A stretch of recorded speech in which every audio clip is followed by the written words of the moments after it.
Hi అండి. ఎలా ఉన్నారు? అందరూ బాగున్నారా? నేను చాలా బాగున్నా అండి. ఇప్పుడు నా స్టైల్‌లో నాటుకోడి చికెన్ ఎలా వండాలో సింపుల్‌గా చూద్దాం. చూసేయండి.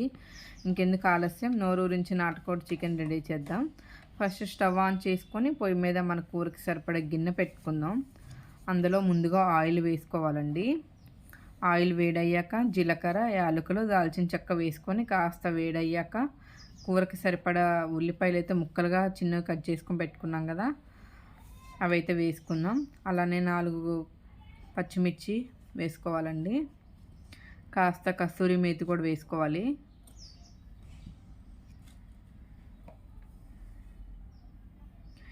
ఉల్లిపాయలు లైట్గా మగ్గే వరకు అయితే కలుపుకుంటూ కూరకి కలుపుకోవాలండి. అలానే కూరకి సరిపడా పసుపు, ఉప్పు, కారం వేసుకోవాలి.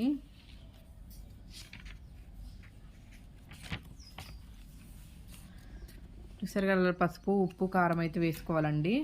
ఆ తర్వాత టమాటాలు అలానే కొంచెం జీడిపప్పు వేసుకొని గ్రైండ్ చేసుకోవాలి. అలా గ్రైండ్ చేసుకున్న పేస్ట్ని అయితే వేసుకొని కలుపుకోవాలండి.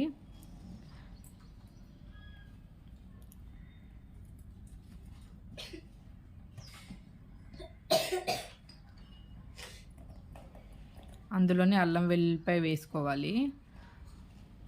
ఆ వాటర్ అంతా పోయి ఆయిల్ బయటకు వచ్చే వరకు అయితే మగ్గనివ్వాలండి. తర్వాత ముందుగా కడిగి పెట్టుకున్నాం కదా నాటుకోడి చికెన్, అందులో వేసుకొని పచ్చి వాసన పోయే వరకు, ఆయిల్ తేలే వరకు ఉండనివ్వాలి.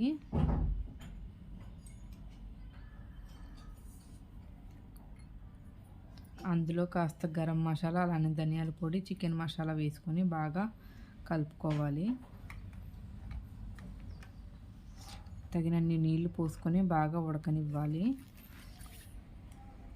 ఆ తర్వాత స్టవ్ మీద నుండి 5 నిమిషాల్లో దించుకునే ముందు కాస్త కొత్తిమీర వేసుకొని అటు ఇటు కలుపుకొని పక్కన పెట్టుకోవడమే.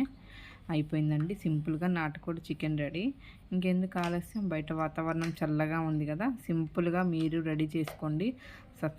సబ్స్క్రైబ్ చేయడం మాత్రం మర్చిపోకండి. కొత్త వీడియోతో మళ్ళీ